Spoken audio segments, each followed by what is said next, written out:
Hello everyone, welcome you all once again at Lokesh sir unlimited study zone.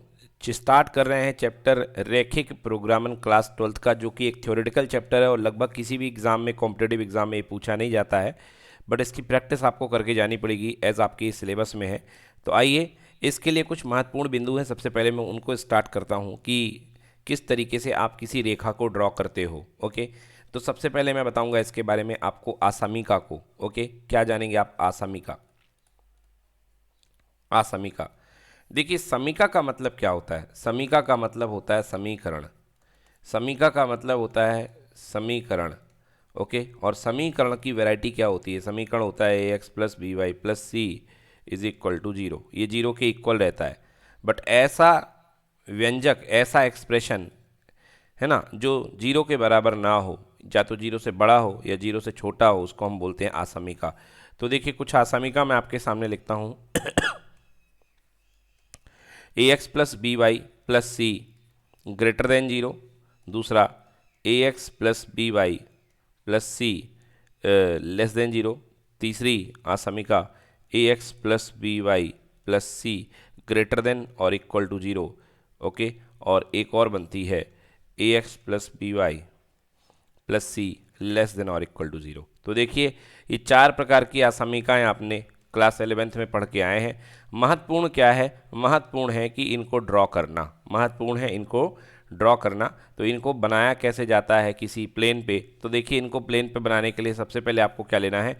X Y तल ले लेना है। ये एक्स एक्सिस है, ये वाई एक्सिस है। अब जो a x plus b y plus c रहेगा, ध्यान रखिएगा, ये हमेशा इसमें जो लाइन के बिंदु होंगे वो शामिल नहीं किए जाएंगे। मतलब ये जो बनेगी लाइन, इस तरीके से डॉटेड लाइन बनेगी, चाहे ग्रेटर देन की हो चाहे लेस देन की हो।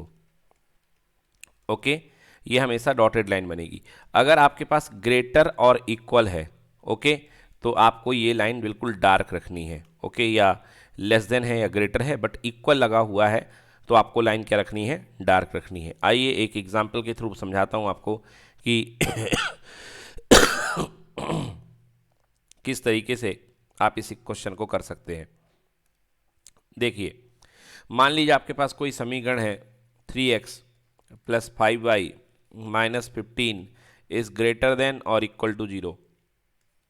ओके, इज ग्रेटर देन और इक्वल टू जीरो। तो सबसे पहले मैं आपको ग्रेटर देन वाला रीजन बताऊंगा, इक्वल वाला बाद में बताऊंगा। ओके, तो कभी भी आपको ये इक्वेशन दिया गया है, इसको बोलते हैं आसमीका।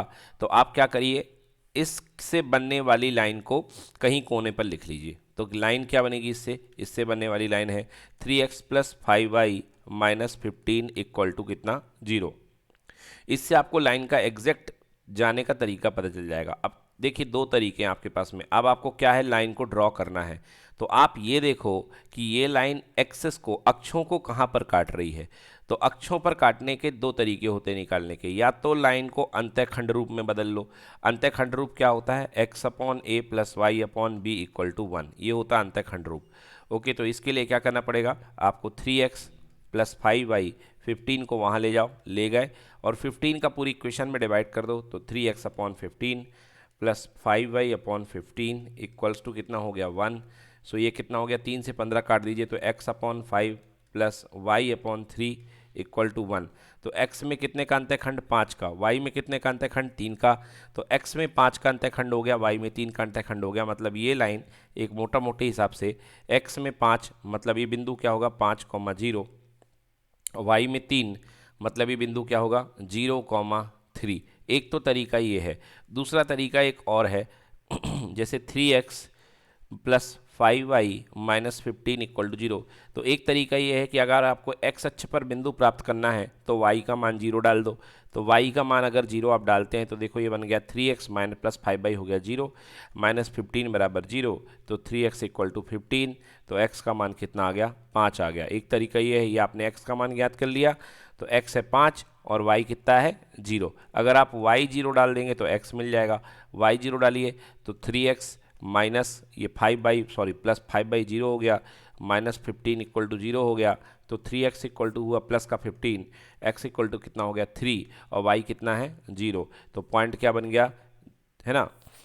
पॉइंट बन गया अपने पास में, एक मिनट, 5 आएगा ये। हाँ, तो ये पॉइंट आएगा 5,0।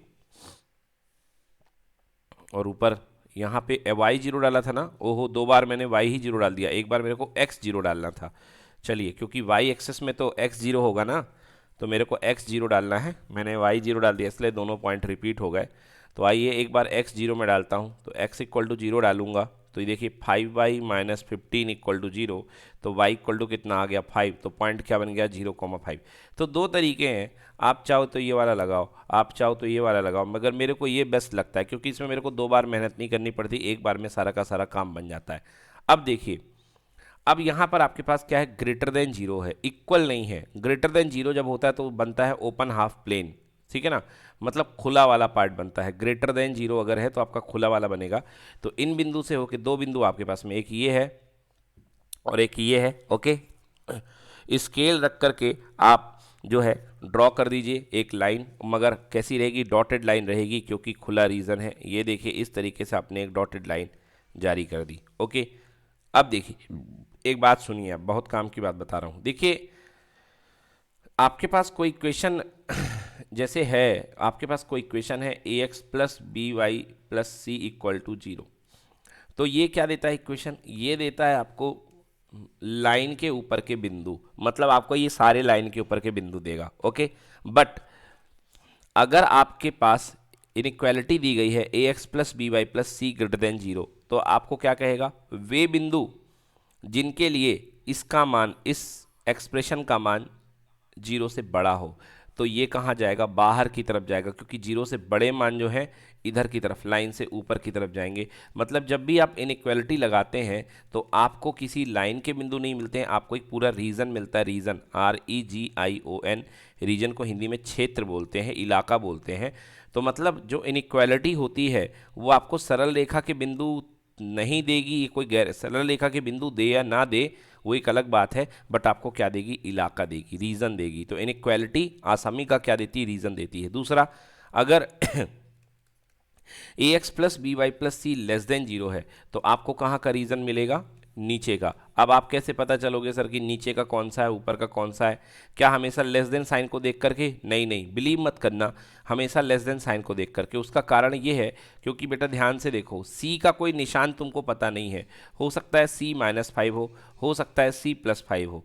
तो हम आपको एक ट्रिक बता रहे हैं इस पिछले वाले क्वेश्चन में ही कि आप कैसे पता करेंगे। देखिए कैसे पता करेंगे, ये आपके पास में बिंदु 0 0 दिया है, यहाँ पर देखिए ये बिंदु कितना है 0,0, और हमारे पास इक्वेशन ये है, ओके, हमारे पास इक्वेशन ये है। अब हम पता करते हैं 0 0 से, क्यों तुम इसको सेटिस्फाई करते हो कि नहीं करते हो, किसको, इस वाले समीकरण को संतुष्ट करते हो कि नहीं करते हो। तो 0 0 मैं इस समीकरण में पुट करता हूँ, यहाँ से 0 0 मैं लाके इसमें पुट करता हूँ। तो देखिए 3 × 0 कितना हो गया 0, और माइनस प्लस 5 × 0 कितना हो गया 0, और माइनस का 15 ग्रेटर देन 0, ये देखिए तो -15 ग्रेटर देन 0, क्या माइनस का 15 0 से बड़ा होता है, बिल्कुल नहीं, माइनस का 15 0 से बड़ा नहीं हुआ करता है, माइनस का 15 तो 0 से छोटा होता है, ओके। मतलब ये इनइक्वालिटी क्या हो गई, फॉल्स हो गई, यहाँ पर ये क्या हो गई, फॉल्स।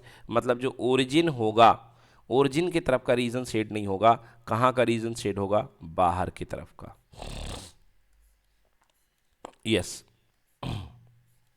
इस तरीके का रीजन शेड होगा, बाहर की तरफ का रीजन आप शेड करते जाइए इस तरीके से। अब एक बात मैं आपको और बता दूं, मान लीजिए इन केस अगर कह दिया गया कि ये इनइक्वालिटी में जो लाइन है ये इक्वल लगा हुआ है, लियो भाई इक्वल लगा है, तो आपको मालूम क्या करना है, उस समय इसको डार्क बना देना है, क्योंकि इक्वालिटी अगर है तो लाइन के भी बिंदु जो होंगे हल माने जाएंगे, लाइन के भी बिंदु हल माने जाएंगे, क्योंकि a x plus b y plus c equal to 0 जब होता है तो जो इसके हल आते हैं वो किस पे बैठते हैं, सरल रेखा पे बैठते हैं, ओके।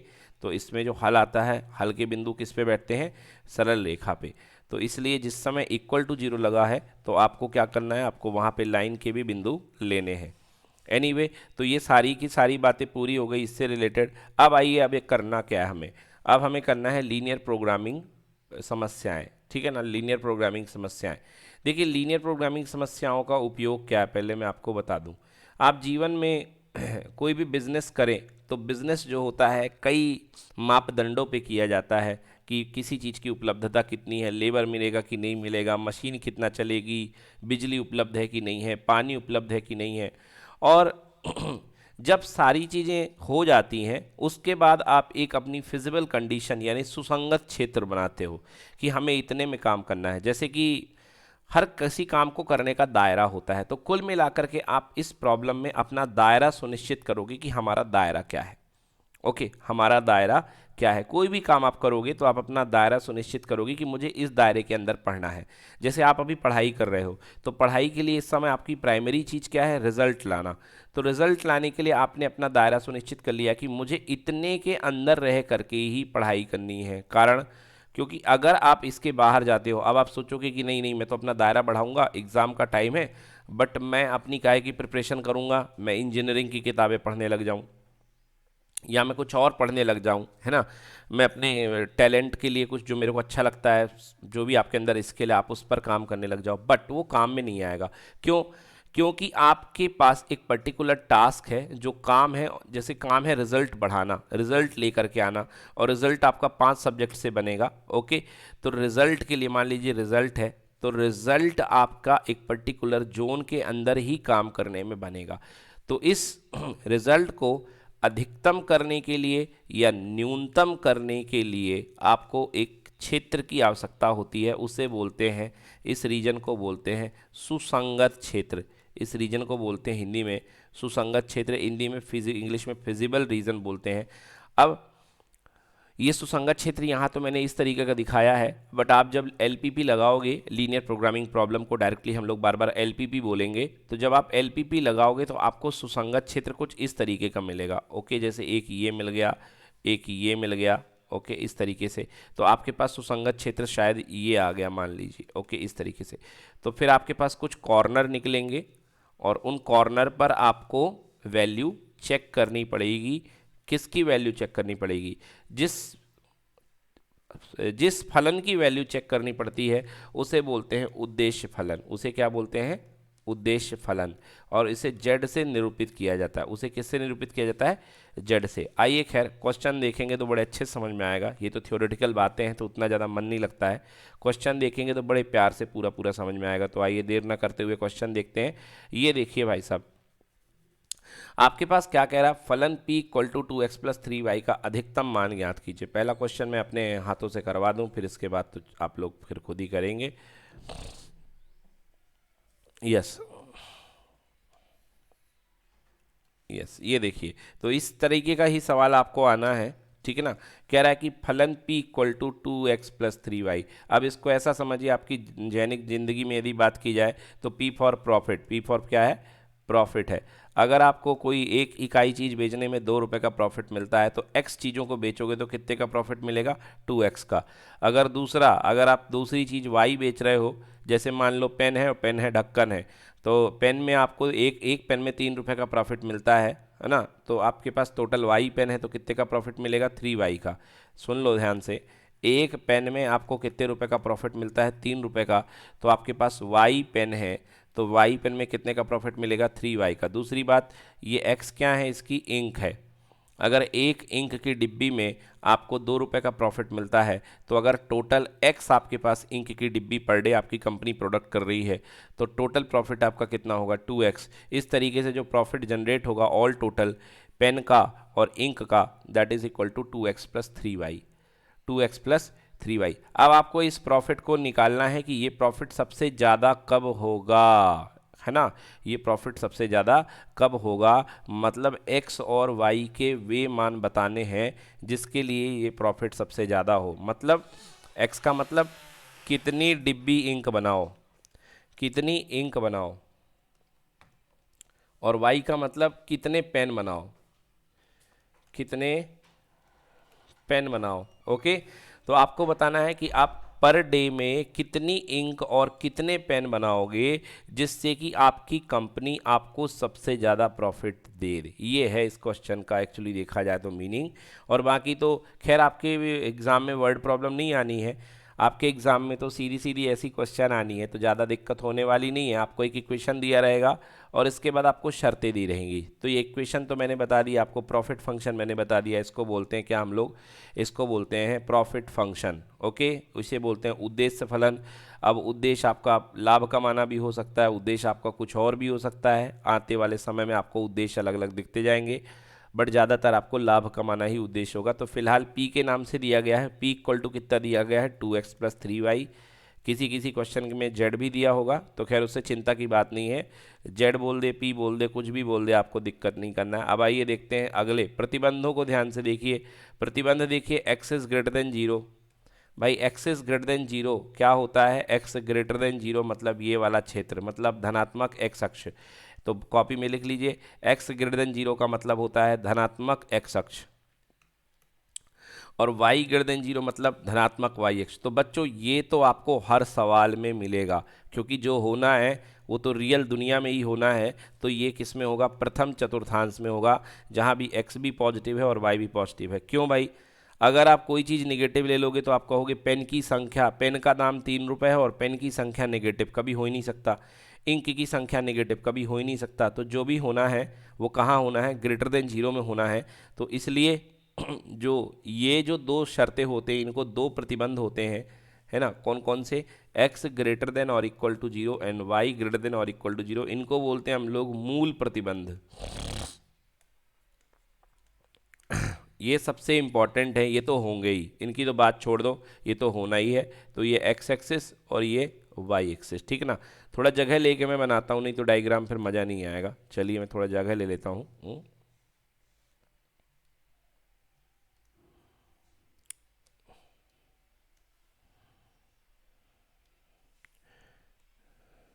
चलिए, थोड़ी सी जगह मैंने इसलिए ले ली है कि डायग्राम थोड़ा यदि ऊपर तक भी जाएगा तो अपन बाद में उसको खींच करके बड़ा कर देंगे, ठीक है ना। ठीक है, अच्छी बात है। अब देखिए ये आपके पास में एक प्रतिबंध, दो प्रतिबंध तो मैंने आपको दिखा दिए हैं। अब इसके बाद बाकी प्रतिबंधों की बात कर लेता हूँ। अगला प्रतिबंध क्या है, x plus 2y less than और equal to 10 and 2x plus y less than और इक्वल टू 14। तो दो हैं, x plus 2y less than और इक्वल टू 10 को पहले निपटाते हैं। तो पहला प्रतिबंध हमारे पास क्या है, x plus 2y less than और equal to 10, x plus 2y less than और इक्वल टू 10। तो देखिए भाई साहब डार्क लाइन आएगी क्योंकि इक्वालिटी लगी हुई है। लेस देन का काम करते हैं, सबसे पहले क्या करो, इससे बनने वाली लाइन को लेकर के आओ। तो लाइन है क्या, x plus 2y equal to 10 है, भाई साहब जीरो लिख दिया गलती से, 10 है, 10 का डिवाइड कर दो तो x upon 10 plus 2y upon 10 equal to 1। तो पहचान हो चुकी है। ओके x में कितने का अंत है खंड, 10,0 और y में कितने का 0,5। ओके, तो चलिए लाइन को बना देते हैं, 10,0 एंड 0,5। तो x में 10,0 आपके पास ग्राफ को पेपर दिया जाएगा एग्जाम में, डोंट वरी, चिंता ना करें। तो 10 आराम से 10 खांचे गिन लें। ओके, 10 खांचे मान लीजिए यहाँ पर आ रहे हैं और ये पॉइंट बन गया कितना, 10,0। पॉइंट को हमेशा नीचे लिखिएगा क्योंकि ऊपर से लाइन जाएगी। और अगला पॉइंट क्या है, 0,5। तो 1 2 3 4 5 समथिंग यहाँ पर मान लीजिए 0,5 है। ओके, अब देखिए इनसे हो करके जाने वाली आपको लाइन बनानी है। तो चलिए इनसे हो करके जाने वाली अपन एक स्ट्रेट लाइन ले लेते हैं। ये स्ट्रेट लाइन हमको खींचना है, ये देखिए ये पॉइंट है और ये हमने यहाँ से ये स्ट्रेट लाइन हमने डाल दी है। ओके, ये स्ट्रेट लाइन जीरो, इसको चाहें तो आप बढ़ा भी सकते हैं मगर वो आपके किसी काम का नहीं है। अगर आपको पीछे बढ़ाना भी हो तो बढ़ा दें। चलिए एक बार फिर से मैं बढ़ा के भी दिखा देता हूँ। यस, तो चलिए एक बार फिर से मैं बढ़ा के भी आपको दिखा देता हूँ कि बढ़ती किस तरीके से है। सर स्ट्रेट लाइन का कलर सही नहीं आ रहा। स्ट्रेट लाइन को कलर से कर दूँ, अच्छा उसके लिए फिर कलर मेरे को उसमें भी सेलेक्ट करना पड़ेगा यार थोड़ा सा। चलो ठीक है, अगर आप कलर को कह रहे हो तो मैं चलो इससे ही कर देता हूँ फिर थोड़ा सा। हालांकि कलर मैं इसलिए कर रहा था कि ये थोड़ा सा डिस्टर्ब ना हो, कि इतना पेन चिकना होता है कि पूछो मैं। चलो ये हो गया, ये स्ट्रेट लाइन हो चुकी है आपके पास में। और अगला क्या कह रहा है आपके पास में, देखिए थोड़ा, एक मिनट।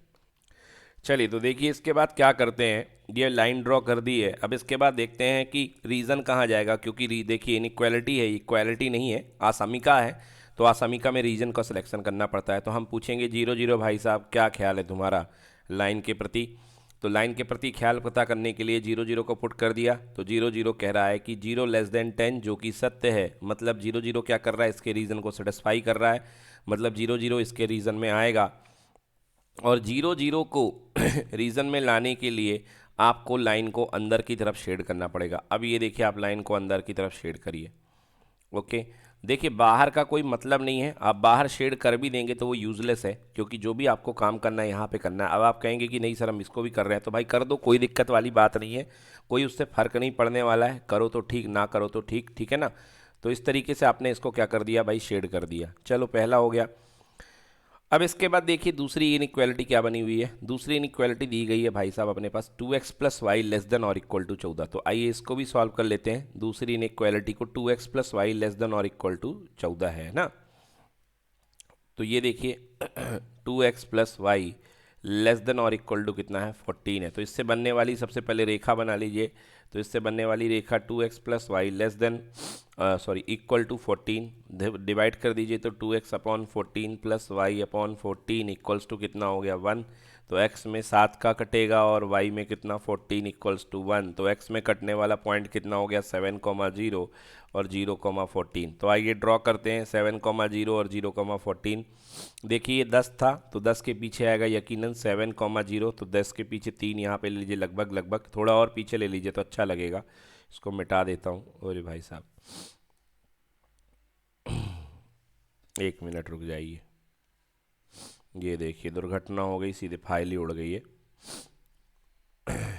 जब ज़्यादा लोड हो जाता है सिस्टम पे तो यही होता है। चलिए बैक करते हैं इसको। चलिए तो देखिए सबसे पहले हमने जो लाइन ली थी 2x प्लस 3y, तो हमारे पास इसके दो बने थे, है ना। तो कहाँ कहाँ पर बने थे मैं उनको लिख देता हूँ। देखिए सबसे पहले मेरे पास 2x प्लस 2y, तो x के नीचे 10 आया था, तो यहाँ पर बना लीजिए कितना 10,0।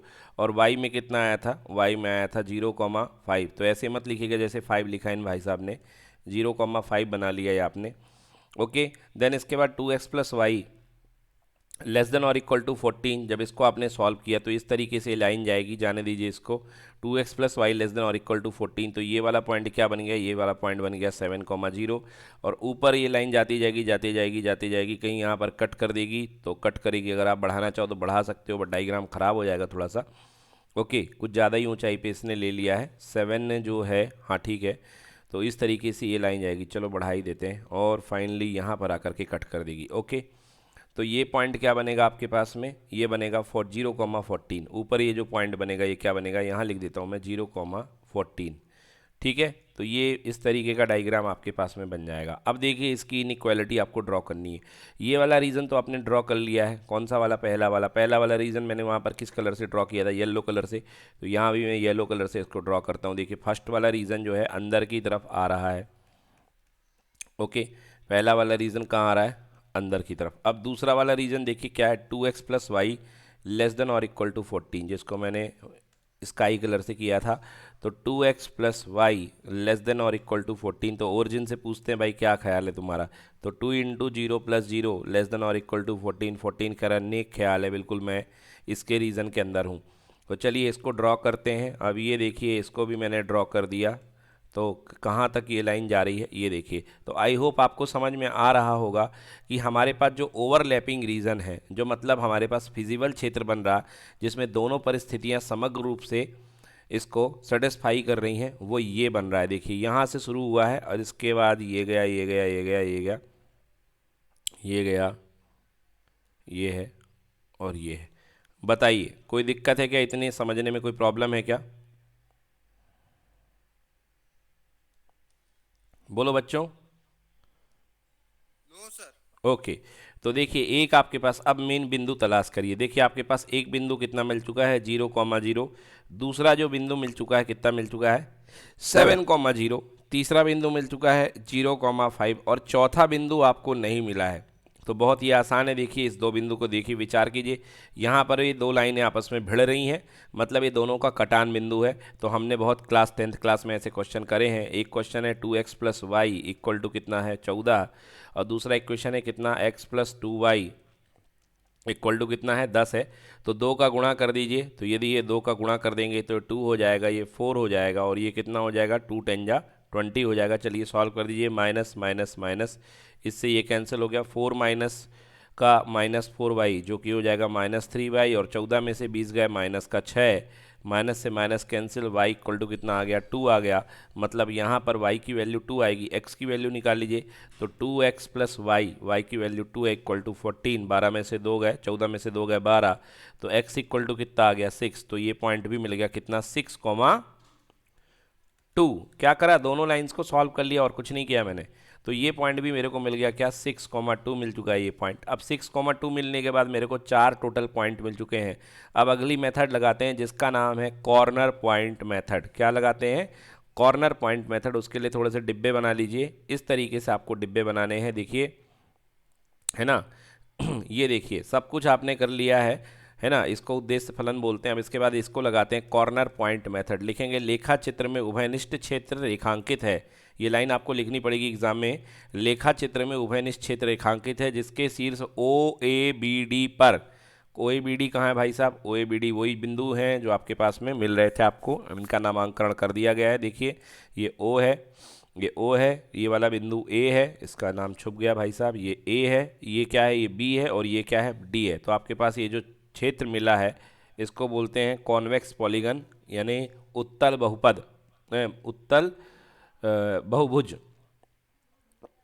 तो चलिए इनको मिलने के बाद में आपके पास जो बिंदु आपको मिले हैं, देखिए क्या मिले हैं, ओ 0,0, ए 70, बी 62 और डी 05। अब आ जाइए जो मेन आपका प्रॉफिट फंक्शन था। प्रॉफिट फंक्शन क्या था, p equal to 2x plus 3y, जिसको अभी तक आपने इस्तेमाल नहीं किया है। अब इस प्रॉफिट फंक्शन की वैल्यू आप चारों बिंदुओं पर निकालिए, 0,0 पर, 70 पर, 62 पर और 05 पर। तो देखिए सबसे वैल्यू आपकी मिली है कितना 18, उसी को अधिकतम लिख दीजिए और नीचे लिखिए कि अधिकतम मान 18 है जो बिंदु 6,2 पर प्राप्त होगा, मतलब x equal to 6, y equal to 2। मतलब सबसे ज़्यादा मुनाफा कमाने के लिए आपको कितनी स्याही की डिब्बी बनानी पड़ेगी, 6, और पेन कितने बनाने पड़ेंगे, 2, तब आपको सबसे ज़्यादा मुनाफा, सबसे ज़्यादा लाभ मिलेगा। बोलिए क्लियर है। Yes sir. हाँ तो बस हो गया। इस चैप्टर में आपको मेनली दो तरीके के ग्राफ हैं। तो पहला आपने देख लिया क्लोज वाला, जिसमें मतलब कि जो बंद है। अब आइए एक क्वेश्चन देख लेते हैं ओपन वाला, एक क्वेश्चन अपन देख लेते हैं ओपन वाला। तो ये क्लोज वाला क्वेश्चन हो गया। अगला क्वेश्चन देखिए भाई, असमीकरण इतने का ग्राफ कीजिए। लो भाई, कोई ये तो 11th क्लास का क्वेश्चन दे दिया है ना। तो असमीकरण इसमें दो चीज़ें आएंगी, एक तो लाइन आएगी और दूसरा रीजन आएगा। तो लाइन और रीजन मिला करके दोनों का ग्राफ ले लो। ये देखो भाई, ग्राफ पेपर आपको मिलेगा एग्जाम में, तो इस तरीके का ग्राफ आ जाएगा। चलो अगला क्वेश्चन देखते हैं। हाँ देखिए क्या कह रहा है, फलन इतने के रेखीय व्यवरोधों इतने इतने इतने के अंतर्गत न्यूनतम मान आपको ज्ञात करना है। ठीक है ना, x प्लस वाई का फलन का आपको न्यूनतम मान ज्ञात करना है। ये व्यवरोध आपको दिए गए हैं और इन सभी व्यवरोधों के अंतर्गत जो है आपको न्यूनतम मान ज्ञात करना है। ठीक है, चलिए तो बिल्कुल उसी तरीके का है सिस्टम आपके पास। आपने ये देखिए यहाँ पर बिल्कुल उसी तरीके से आप पहले ड्रॉ करिए। चलिए तो इस बार काम मैं आपसे करवाऊंगा। चलिए बना लीजिए, ड्रॉ कर लीजिए पहले। तो आपके पास कितने व्यवरोध दिए गए हैं, व्यवरोध कहो, अवरोध कहो, शर्तें कहो, प्रतिबंध कहो, बात बराबर है। 1 2 दो व्यवरोध दिए गए हैं और दोनों व्यवरोध को जल्दी से ड्रॉ करिए, दोनों व्यवरोधों को जल्दी से ड्रॉ करिए। देखिए क्या इस तरीके का रीजन बन रहा कि नहीं बन रहा। चलिए लीजिए 2 मिनट आपके पास। चलिए तो अगला क्वेश्चन देखिए, क्वेश्चन नंबर 2 जो देख रहे थे हम, उसको हम हल करवाएंगे। फलन p equal to x plus y. तो सबसे पहले आपको जो प्रॉफिट फंक्शन दिया गया है वो कितना है, x प्लस वाई है। और रेखीय व्यवरोध आपको दिए गए हैं 3x plus 2y greater than और इक्वल टू 12। ओके, तो चलिए बीच में एक अपने यहाँ पे एक्सेस बना लिया है। ओके, और पहला दिया गया कितना, 3x plus 2y greater than और इक्वल टू 12। तो साफ यदि 12 को डिवाइड कर दिया जाए तो x में 4,0 बनेगा। थोड़ा सा स्पीड में कर रहा हूँ मैं इसलिए कि आपको समझ में आए। तो x में कितना बनेगा, देखिए 4,0, और 12 नीचे जाएगा तो y में कितना बन जाएगा, 6। तो 4 यहाँ तक जाएगा, 2 ऊपर मान लीजिए यहाँ पे, तो ये बन गया 0,6। ठीक है ना। Yes sir. और अब देखिए इसको ज्वाइन कर दीजिए। देखिए इक्वालिटी भी है, मतलब घनी लाइन डार्क लाइन हमको लानी पड़ेगी। ये हमने डार्क लाइन यहाँ पे ला दी है। ठीक है, और इस तरीके से ये लाइन के 2 एरो बना दीजिए। अब इसके बाद देखिए इक्वालिटी का रीज़न देखिए, 3x plus 2y greater than और इक्वल टू 12 है।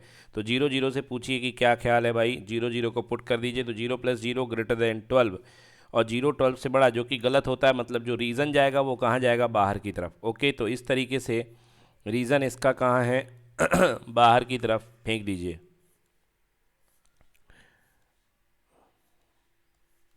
ये रीज़न आपने इसका बाहर की तरफ आपने फेंक दिया, चलिए अच्छी बात है।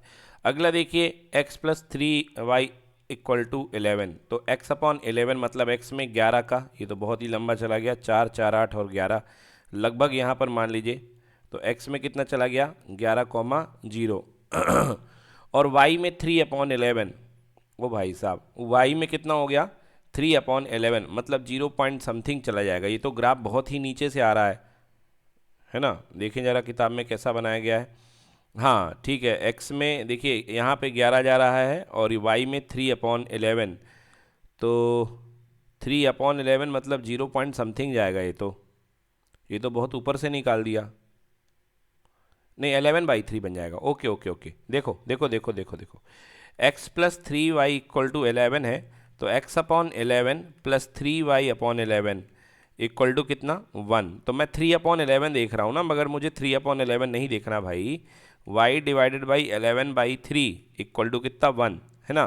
तो 11/3 मतलब 11 में 3 का डिवाइड कर दो भाई साहब, 3 3 जा 9। तो देखो 1.123, 3 के थोड़ा सा ऊपर, और कितना बच गया यहाँ पे? 2 बच गया। तो कितना आएगा देखो, इसके बाद डेसिमल लगाओ, 0 आ गया, तो 3 गुणे 6 18, 3.6 समथिंग जाएगा ये, 3.6। तो यहाँ पे 3.6 देखो, 4 ये है, यहाँ पे 3 होगा। ओ भाई साहब रुक तो जाओ।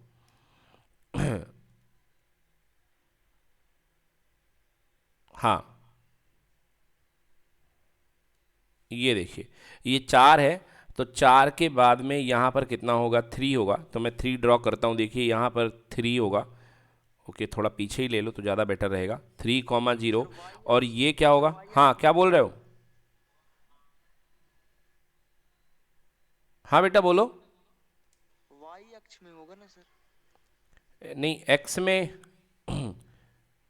वाई में 3 होगा, हाँ एक्स में, हाँ अरे यार क्या हो गया भाई, वाई में होगा, बिल्कुल सही गल रहा है। तो ये 1 2 3, तो समथिंग यहाँ पर ले लो भाई साहब, आप कितना ले लो? यहाँ पे ले लीजिए आप कितना? 0,3।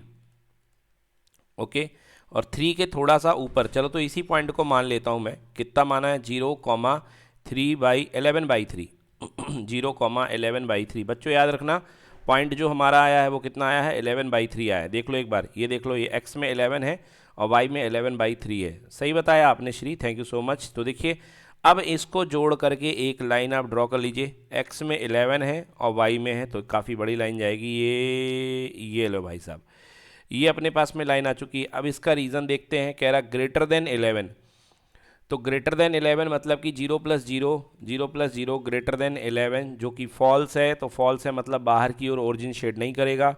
तो ये देखिए बाहर की ओर हमने शेड कर दिया। ठीक है, ये बाहर की ओर हमने शेड कर दिया है। अब जब आप इसको बाहर की ओर शेड कर रहे हैं तो यहाँ भी ले जाइए।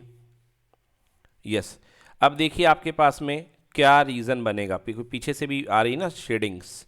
तो चलिए अब आपके पास में फिजिबल रीज़न क्या बनेगा, देखिए मैं बनाता हूँ फिजिबल रीज़न। तो जो आपके पास में फिजिबल रीजन बनेगा वो कुछ इस टाइप का बनेगा। देखिए कहाँ से स्टार्ट हो रहा है रीजन? यहाँ से स्टार्ट हो रहा है। ओके, फिर ये देखिए इसके बाद में yellow yellow yellow white yellow white yellow white यहाँ तक गया। देन इसके बाद में yellow white yellow white yellow white yellow white यहाँ तक गया। तो आपके पास आपको 3 पॉइंट मिल चुके हैं। एक पॉइंट आपको मिल चुका है क्या? 0,6 मिल चुका है। एक पॉइंट आपको मिल चुका है 11,0, और दूसरा पॉइंट आपको यहाँ पर जो दोनों लाइनें भिड़ रही हैं इनको सॉल्व करने पर मिलेगा। तो दोनों लाइनों को ज़रा सॉल्व कर लीजिए, यहाँ पे ही सॉल्व कर लेते हैं अपन। क्या क्या लाइन्स है? 3x plus 2y greater than 12, तो 3x plus 2y equal to कितना है भाई साहब? यहाँ पे इक्वल टू है 12, और यहाँ पे x है तो मोर बेटर में क्या करता हूँ, 3 का मल्टीप्लाई कर देता हूँ। तो 3 3 जा 3x हो जाएगा, प्लस कितना हो जाएगा 9y इक्वल टू 11 गुणे 3 कितना हो गया? 33 हो गया। क्या कर दिया मैंने? इसमें 3 का मल्टीप्लाई कर दिया जिससे मैं सॉल्व कर लूँ। ये माइनस ये भी माइनस, तो 3 से 3x कैंसिल हो गया, 2 में से y गया कितना? माइनस का 7y, और 12 में से 33 गए भाई, 33 में से 10 जाते तो 23 हो जाता, और 2 और चले गए तो कितना बच गया? 21। ओके, तो माइनस का 21, तो y इक्वल टू कितना आ गया? 3 आ गया आपके पास में। तो इस पॉइंट पर y की वैल्यू कितनी मिल रही? 3। एक्स की वैल्यू निकाल लीजिए। तो एक्स की वैल्यू निकालने के लिए यहाँ पे पुट कर दीजिए किसी भी इक्वेशन में। तो इसी में पुट कर देता हूँ। तो x इक्वल टू 11 माइनस 3 3 जा 9, तो कितना आ गया 2। तो x इक्वल टू 2 आ गया। तो पॉइंट मेरे पास क्या मिल गया 2,3। चलिए दोस्तों, तो 3 पॉइंट अपने पास मिल चुके हैं। एक मिल चुका है 0,6, एक मिल चुका है 1,0 और एक मिल चुका है 2,3। बस आपको इन 3 पॉइंट पे ही मिनिमम वैल्यू निकालनी है। ओके, 0,6, 1,0 एंड 2,3 देख लेते हैं ज़रा एक बार, जो हमें मिला है वो सही है कि गलत है। यस, बिल्कुल सही है। 0,6 है, 2,3 है और 11,0 है। ठीक है ना। तो अब देखिए आपके पास में ये आपने इस पर फिर से वैल्यू निकाली है, इस पर वैल्यू आपने निकाल ली। तो देखिए 6 आया, 5 आया, 11 आया। तो न्यूनतम मान आपको निकालना था। तो न्यूनतम प्रॉफिट कितना मिल रहा है 2,3 पे। तो आंसर लिखेंगे x equal to 2 and y equal to 3। तो इस तरीके से सारे के सारे क्वेश्चन एक बार देख लेते हैं। क्वेश्चन नंबर 3 भी बिल्कुल इसी प्रकार का है, इसको भी कर डालिए। देखिए, सुसंगत क्षेत्र बनाइए, अधिकतम न्यूनतम जो पूछा गया वो निकाल दीजिए। क्वेश्चन नंबर 3 के बाद 3 में देखिए 4 पॉइंट निकल रहे हैं, इजी क्वेश्चन है। 3 के बाद देखिए अगले में फिर से 2 व्यवरोध दिए गए हैं। अरे भाई, 2 व्यवरोध में तो आप लोग मास्टर हो गए हो, कोई दिक्कत वाली बात नहीं है। ये क्वेश्चन 2020 और 22 में आया हुआ है, मतलब मैं इसको कहूँगा वेरी इंपॉर्टेंट आपके एग्ज़ाम के लिए। बहुत तेज़ी से लगाइए इसको। देन अगला क्वेश्चन देखिए। ये व्यवरोध बना लीजिएगा। 3 पॉइंट मिल गए हैं, 1 2 3 4, ओरिजिन भी शामिल है ना। तो इसको मिलके अगला क्वेश्चन, आलेखी विधि द्वारा निम्न क्वेश्चन को हल करिए। भाई एनसीईआरटी का क्वेश्चन है, 2022 में पूछा गया है। व्यवरोध 1, व्यवरोध 2, और भैया किसको मैक्सिमाइज करना है, इसको न्यूनतम मान निकालना है, मतलब इसका मिनिमम निकालना है। ठीक है, तो बहुत ही आसान सवाल है, ये भी आप कर ले जाओगे। ठीक है भाई, ये भी हो गया। देखिए, हाँ, ये उदाहरण का सवाल है, ये मैंने आपको क्लास में भी करवाया था। बड़ा प्यारा सवाल है, इसको ज़रूर लगाइएगा, बहुत छोटा सा बनता है। डायग्राम में क्लैरिटी रखिएगा वहाँ पर। हाँ, और दूसरी चीज़ आप कहोगे सर हम पेन का इस्तेमाल कैसे करेंगे, तो आप वहाँ पर एक ब्लू कलर की पेन का इस्तेमाल कर सकते हो और एक पेंसिल का इस्तेमाल कर सकते हो। और ब्लैक कलर की पेन भी अलाउ होती है। तो अक्ष बनाने के लिए, एक्सेस बनाने के लिए आप ब्लैक कलर की पेन का भी इस्तेमाल कर लेना, जिससे क्लैरिटी रहेगी। ओके, दूसरी चीज़, अगर आप एक ही पेन का इस्तेमाल करना चाहते हो तो तरीका मैंने बताया था आपको कि शेडिंग के पैटर्न चेंज कर दिया करो। जैसे एक शेडिंग आप लोग जो है, एक शेडिंग आप इस तरीके की बना लिया करो, दूसरी शेडिंग इस तरीके की बना लिया करो, अगर तीसरी शेडिंग आ जाए तो इस तरीके की बना लिया करो, जिससे कि क्या होता है, कन्फ्यूज़न क्रिएट नहीं होता है। अगला question, z equal to p x p equal to 2x plus 4y का मान निम्न प्रतिबंधों के अंतर्गत ज्ञात करना है। कुछ भी नया नहीं है, वैसे ही प्रतिबंध है, बांट दीजिए, आंसर आ जाएगा। चलिए, और इसके बाद न्यूनतम, मैक्सिमम, मिनिमम आप निकाल लीजिए। ठीक है, ये देखिए कितने बिंदु आ गए हैं, 1 2 और 3, 3 बिंदुओं पर आपको निकालना है। ये देखिए 1 2 3, 3 बिंदु पर निकाल लिया है। न्यूनतम मान निकालना है, तो कितना आ गया 8। ठीक है ना। अच्छा, कभी 2 बिंदुओं पर न्यूनतम मान आए तो उसमें घबराइएगा नहीं। अगर 2 बिंदुओं पर न्यूनतम मान आता है तो एक बार ही उसको लिख देना। जैसे यहाँ पर देखिए 2 बार न्यूनतम मान आ रहा है 8, 8 को एक बार ही आपको लिखना पड़ेगा, चाहे 2 बार आए चाहे 10 बार आए। तो बच्चों, यहाँ पर ही आपका टॉपिक एलपीपी पूरी प्रैक्टिस मैंने करा दी है। और मैं तो कहूँगा कि आज संडे है, पूरा मौका देते हुए अपने आप को जल्दी से 2 घंटे बैठिए और इसको आप मर्डर कर दीजिए, पूरे तरीके से इसको ख़त्म कर दीजिए। और बस इसमें से बाहर कुछ नहीं आएगा। और पहले मैं आपको बार बार कह रहा हूँ कि पहले आप परीक्षा बोध, परीक्षा अध्ययन, छोटी बुक्स लगाइए। उसके बाद में आप ज्ञान बाद में भी ले सकते हैं, बट नंबर बाद में नहीं आ सकते। इस चीज़ को समझिए। ये समय T20 खेलने का है, ये समय टेस्ट मैच खेलने का नहीं है। ज्ञान बाद में भी ले लेंगे अपन, है ना। अभी अपन को मेनली नंबर लाने के लिए पढ़ाई करनी है। तो जितनी भी शॉर्ट वाले मेथड्स हैं, जितनी भी परीक्षा बोर्ड डाइजेस्टर छोटी मोटी बुक्स हैं, इनको जल्दी जल्दी लगाइए। अभी अपन ज्ञान को, अपन को नंबर लाने हैं, अभी हम नंबर की प्रतियोगिता में है ना। नहीं तो घर वालों का भरोसा ही उड़ जाएगा भाई, नंबर कमाएंगे तो फिर क्या करेंगे अपन, वैज्ञानिक बन के। चलो, तो वैज्ञानिक अपन बाद में भी बन लेंगे। तो आज आपका काम क्या है, रेखी प्रोग्रामन करना है। इसके सारे सबसे पहले बड़े वाले क्वेश्चन लगाने हैं, लघुत्तरीय, दीर्घोत्तरीय, और उसके बाद में आपको ये पूरे के पूरे जो दिए हुए हैं ऑब्जेक्टिव, ये भी आपको लगाने हैं। बट इस क्वेश्चन, इस चैप्टर से एक ऑब्जेक्टिव आएगा और एक बड़ा वाला क्वेश्चन आएगा। देखा गया है पिछले पेपरों के पैटर्न के अनुसार से, एक बड़ा क्वेश्चन आता है, एक छोटा क्वेश्चन आता है। ठीक है, तो आई होप आपको आज की क्लास पूरी समझ में आई होगी। और आज की क्लास के बाद इसका पूरा करके मुझे रिपोर्ट कीजिए कि सर हमने इसको पूरा कर लिया है।